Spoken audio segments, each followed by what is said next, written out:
Olá pessoal, bem-vindo ao podcast Segredos Políticos de número 15. Eu sou Romeu Scanhoela e estarei com você comentando os bastidores da política de forma semanal. Nós dividimos esse podcast em 5 blocos. O primeiro é o Brasil em Foco, onde comentamos os principais projetos que estão rolando no Congresso Nacional.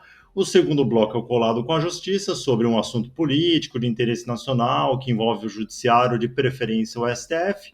O terceiro bloco é o Giro Regional, onde damos alguma dica ou referência sobre gestão pública que acontece em alguma região do Brasil. No quarto bloco vem a Puxada de Orelha, onde comentamos algo que nossos mandatários não deveriam fazer.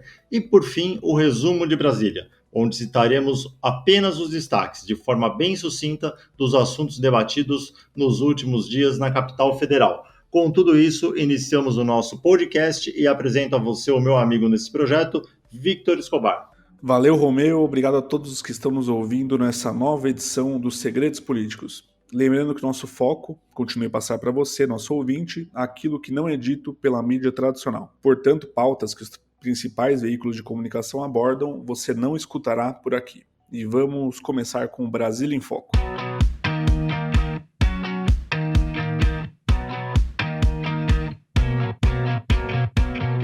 Bom, a primeira notícia de hoje, Romeu, do Brasil em Foco é COVAX Facility. Entenda como o governo federal abriu mão de 170 milhões de doses de vacina. Então, Victor, vamos lá. Explicar primeiro o que é a COVAX Facility, né? Ela é uma aliança global liderada pela Organização Mundial da Saúde, né? Com mais duas organizações internacionais aí de ajuda na questão da saúde. E essa aliança tem como objetivo, né, desde o ano passado, comprar vacinas para países em desenvolvimento, né? O programa aí foi lançado em abril de 2020 e hoje conta com 10 laboratórios aí na carteira dessa aliança global, né? 10 laboratórios diferentes. Então, assim, devido à grande desigualdade de renda entre os países, Vitor, essa iniciativa teve aí, né, como um dos focos, garantir que mesmo as nações mais pobres tivessem aí acesso às vacinas a preços acessíveis, né? Então, assim, no ano passado, 2020, foram 172 países que aderiram ao consórcio. E a meta do consórcio para esse ano é entregar 2 bilhões de doses em todo o mundo. A adesão do Brasil a essa aliança, ela foi anunciada de última hora, no dia 24 de setembro de 2020, né, 6 dias após o fim do prazo dado pela OMS, e apesar do atraso, foi oferecido ao Brasil a alternativa de solicitar doses suficientes para vacinar de 10 a 50% da população, né? Infelizmente, o governo Bolsonaro contratou a menor cota, que é a de 10%. O contrato, para vocês terem uma ideia, custou aí 2 bilhões e meio de reais, né, pelos 10% dessa cota de vacinas. E assim, né, caso a gente tivesse optado pela maior cota, 50%, teria custado 12 bilhões e meio de reais. Então, o Brasil gastou 2 bilhões e meio para 10%, e se tivesse escolhido 50%, teria custado 12 bilhões e meio. Parece muito, 12 bilhões e meio de reais, mas, Vitor, chuta quanto que a gente gastou só no ano passado para combater a pandemia de Covid-19. Eu chutaria uns 50 bilhões. Então, não, muito mais. O Brasil gastou 600 bilhões no combate à pandemia. Então, assim, o Brasil só poderia... Em 2020, né? Só 2020, né? Só 2020. Então, o Brasil poderia ter gasto 12 bilhões e meio para conseguir vacinar 50% da população, que parece muito, mas não é, porque só em 2020 o Brasil gastou 600 bilhões de reais para combater a pandemia. Pois é, e ao escolher, né, a menor cobertura do vacinal, o Brasil abriu mão de 170 milhões de doses de vacina que seriam entregues nos primeiros lotes, economizando muito pouco. E apesar de ainda ser possível negociar mais vacinas da COVAX Facility, elas entrarão no fim da fila. O SUS atualmente opera muito abaixo, né, da capacidade de vacinação, e isso se deve justamente à escassez de vacinas, que foi agravada pela escolha do governo de cobrir apenas 10% da população. Então, segundo o ex-ministro Nelson Teich, né, em depoimento sob juramento na CPI da pandemia, a vacinação não era tratada como prioridade pelo governo. Assim, ao recusar 11 ofertas de vacina e contratar a dose mínima da COVAX Facility, o Brasil, que era referência em vacinação entre os países em desenvolvimento, acabou atrasando gravemente o programa de imunização contra o coronavírus. Pois é, Vitor. Então, assim, milhares de vidas, né, poderiam ter sido salvas se o governo federal tivesse tratado aí a vacinação como prioridade desde o início. Eu espero aí que os responsáveis pelo atraso evitável da entrega das vacinas, né, assim como o colapso da saúde no Brasil devido ao péssimo enfrentamento da pandemia, sejam investigados com seriedade aí na CPI da pandemia e todos responsabilizados pelos seus atos, que, na verdade, assim, não é nem o objetivo do nosso podcast falar sobre os temas que estão, né, na mídia, né, como a CPI da pandemia, que está na mídia, mas a gente não poderia deixar de explicar sobre o consórcio, né, do COVAX Facility, por conta muita gente não sabe o que é esse consórcio, né, e qual é a relação, então a gente pegou esse tema específico para explicar aí na abertura do nosso podcast. Bom, segunda notícia de hoje, então, Arthur Lira recebe pressão para colocar em pauta o PL dos super salários. Então, um estudo realizado em 2020 pelo Partido Novo, Vitor, concluiu que 71% da folha de salários da magistratura, formada por membros do Poder Judiciário, está acima do teto. Os dados mostram que a cada 10 salários de juízes e desembargadores, 7 estão acima do teto de R$ 39.200 mensais, né, no Serviço Público Federal.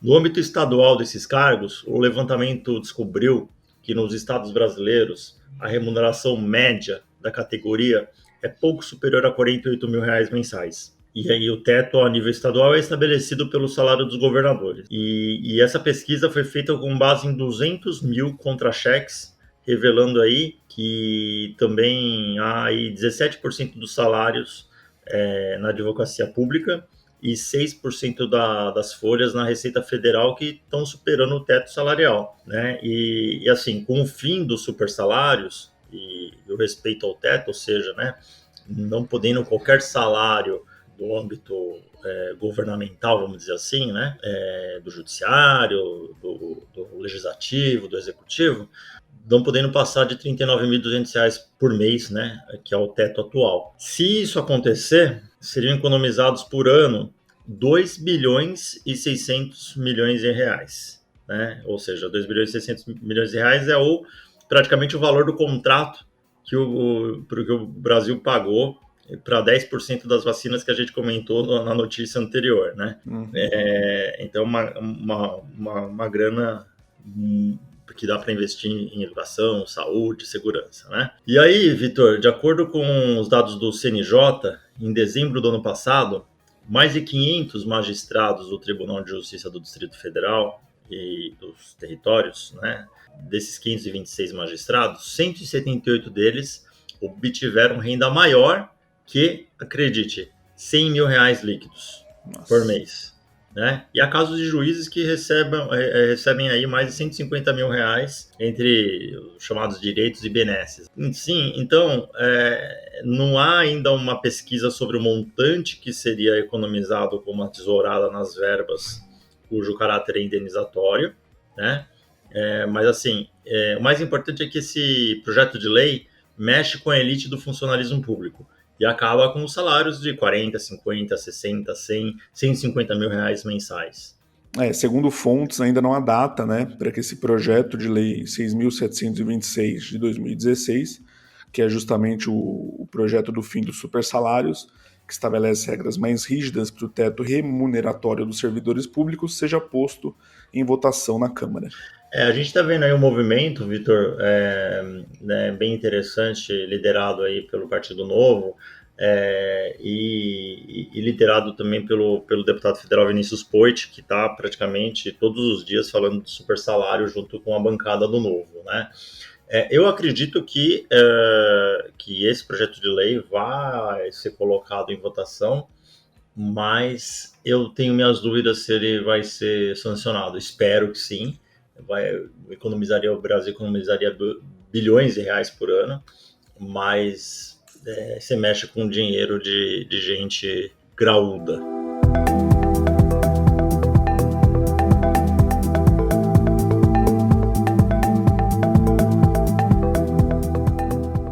nossa notícia de hoje do Colado com a Justiça é suspensa a norma de esteio Rio Grande do Sul, que inclui professores no grupo prioritário de vacinação. Polêmica, hein, Vitor?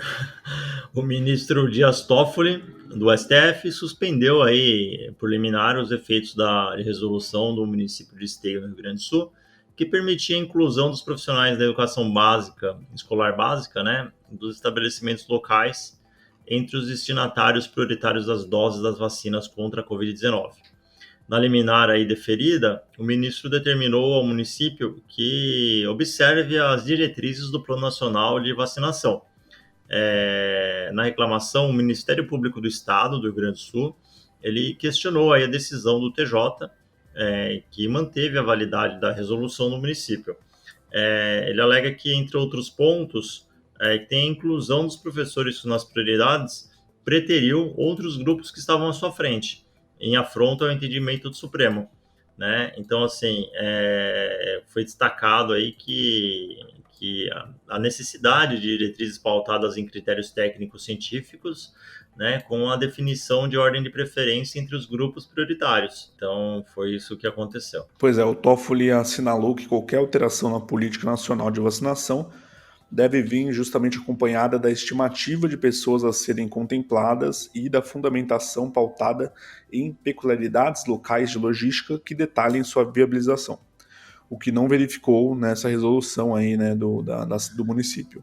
Então, diferentemente da política proposta pelo município, o ministro observou que a ordem cronológica de prioridade instituída pelo governo federal ela se apoia em critérios científicos e diretrizes de órgãos reconhecidos nacional e internacionalmente. Então vamos agora para o Giro Regional.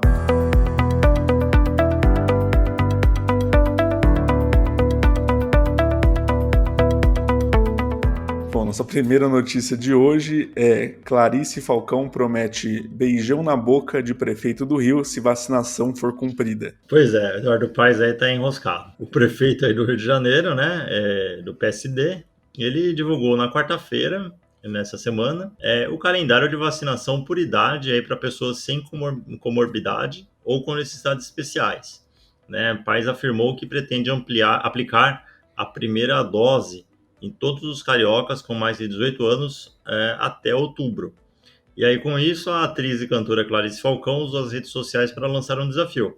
Prometeu dar um beijão na boca aí de Paes se ele cumprir o plano de vacinação contra a Covid-19 para todos os moradores da cidade com mais de 18 anos até outubro. Aí eu vou colocar aqui a frase no perfil do Twitter que ela postou, né?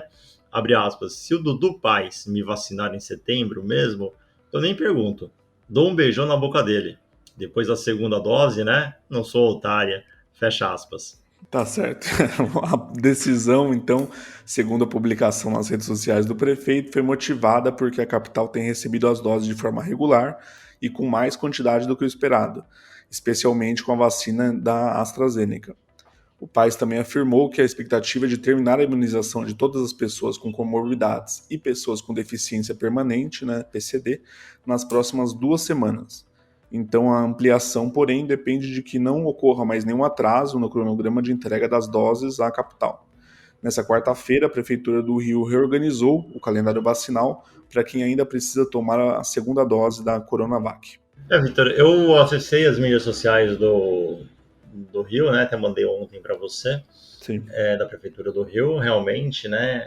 Eles estão prevendo vacinar todo mundo até 18 anos, até outubro. E isso me parece mais avançado que outras cidades, né? Até, por exemplo, tudo bem que a população é bem diferente, né? Bem maior em São Paulo, mas a cidade de São Paulo não tem um cronograma, o estado, a cidade, não tem um cronograma de vacinação até os 18 anos, mesmo porque tem a questão dos insumos e tal. Eu, particularmente, acho muito arriscado o que o Eduardo Paes está fazendo, porque vai gerar uma expectativa, vai gerar pessoas na data específica que ele divulgou, as pessoas vão até o posto de saúde buscar a vacina, e se o insumo não chegar e se atrasar, né, vai virar o caos. Então, eu particularmente achei arriscado o que ele fez, mas espero que ele esteja certo, espero que aconteça essa vacinação, apesar que eu acho que se as outras cidades não acompanharem, vai ter uma migração de gente para o Rio de Janeiro e vai faltar vacina, Assim, né? A lei da oferta e da demanda. mas assim, na teoria, né, o governo federal entrega sempre para os estados de maneira proporcional à população, né? E os estados repartem entre as cidades também de maneira proporcional. Então, teoricamente, você vai ter teria uma data muito parecida, né? Pelo menos entre as capitais que recebem a vacina da Pfizer também, né? Que não acaba não indo para o interior por enquanto. Você teria um calendário parecido para São Paulo, para Porto Alegre, Florianópolis. Deveria ser parecido, mas também acho arriscado aí do Paes, mas vamos lá, né? A gente acha arriscado, mas torce para ele ter razão. Vamos torcer para Clarice Falcão, dar um beijão na boca dele em outubro, depois da segunda dose. Exatamente. Vamos lá, a próxima notícia é: projeto na Câmara de Lagoa Santa beneficia prefeito, vice e secretários. Outra polêmica, Vitor.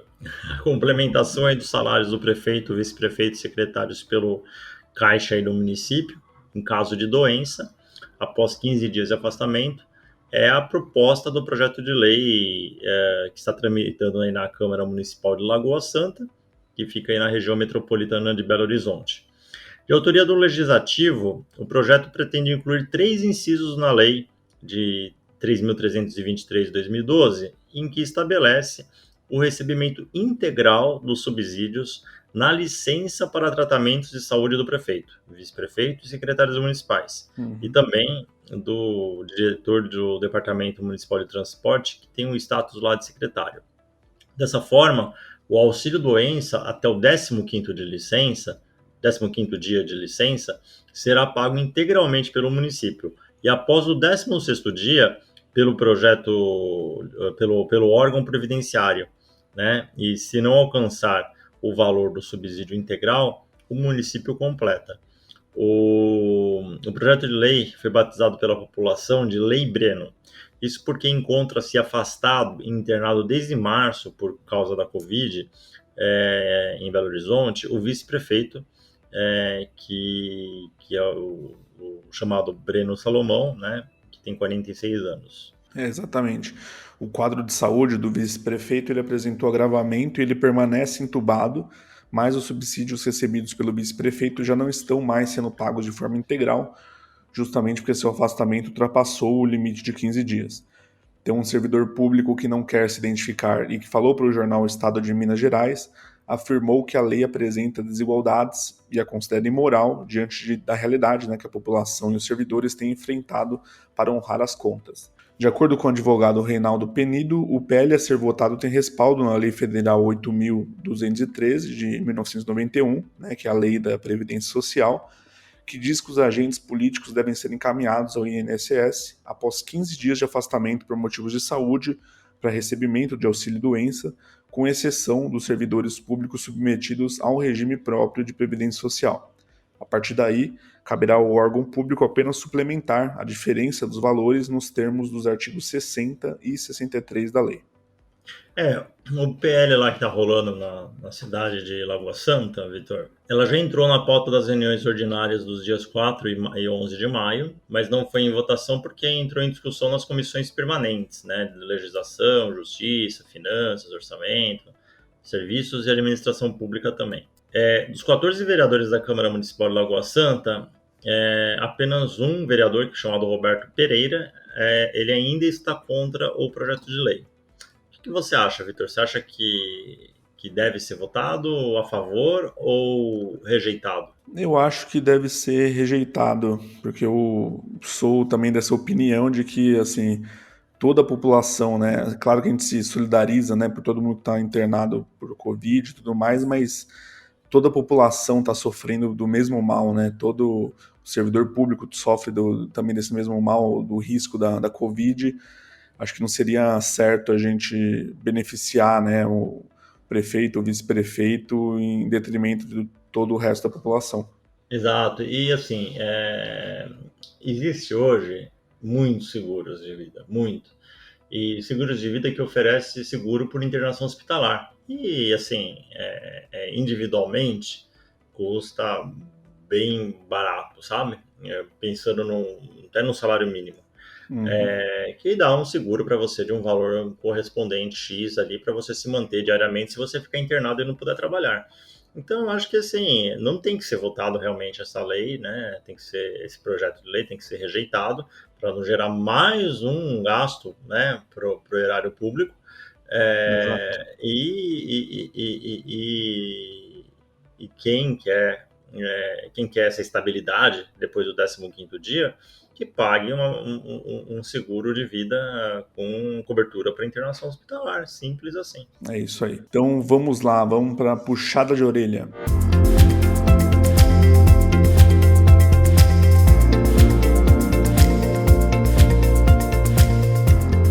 E para quem vai a puxada de orelha da semana, Romeu?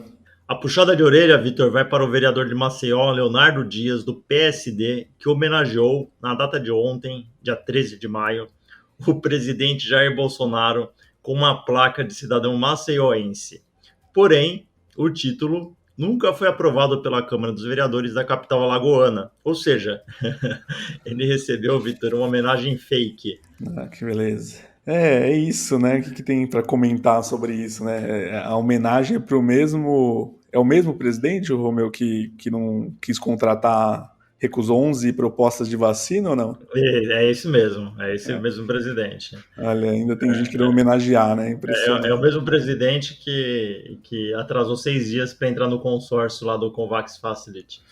Pois é, não tem nenhum cabimento em nenhum, né, nenhuma esfera que a gente analisa Será, isso. eu fico pensando, será que ele imprimiu numa impressora na casa dele o título de cidadão maceioense? Falou assim, ó, parabéns, presidente, aqui ó, a placa de cidadão maceioense para o senhor. O cara fez uma cópia da chave da casa dele e entregou a chave da cidade, né?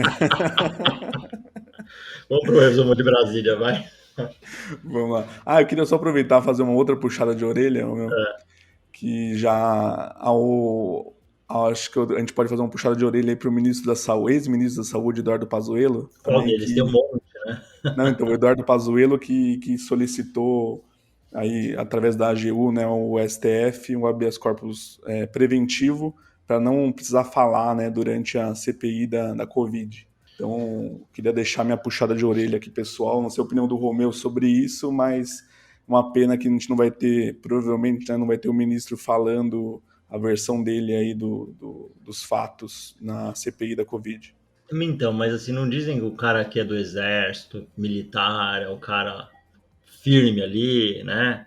Que dá a cara para bater. Não, não dizem isso. Pois é. Ele não tá fazendo, não tá muito condizente, né, com esse enfrentamento, né, de pulso firme, vou lá enfrentar. Tá fugindo o ministro, ex-ministro, né? Se não tem nada a esconder, né, por que não vai falar, né? Você não tem nada a esconder. Tudo bem que é o Renan Calheiros lá que tá lá, né? É o político da velha guarda. Mas tem que ir lá enfrentar. Tem que ir lá, né? Se não tem nada a esconder, vai lá, fala como é que foi. Não precisa ter medo. Exatamente. Então vamos lá, vamos pro resumo de Brasília, então.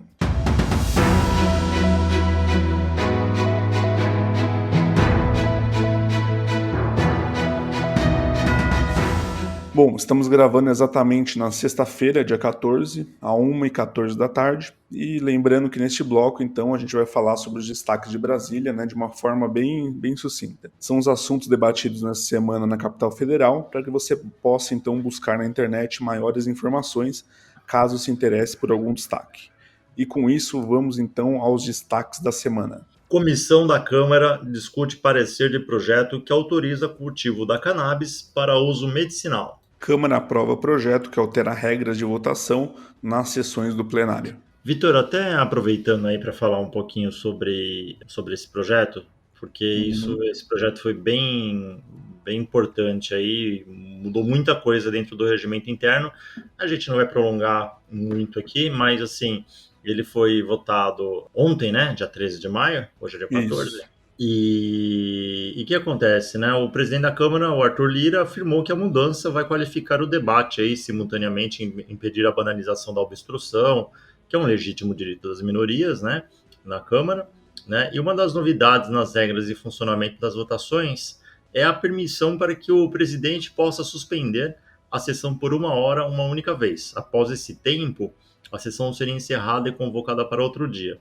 né? Então, a intenção é facilitar negociações em torno do mérito da matéria, outras coisas que mudaram no regimento interno da Câmara, né? Quando você está falando aí da discussão de propostas em regime de urgência, né, e para outras matérias também, o regimento agora aumentou de 6 para 12 o total de oradores. Então, 6 a favor e 6 contra, que devem falar antes de ser aí possível a apresentação do requerimento do projeto, tá?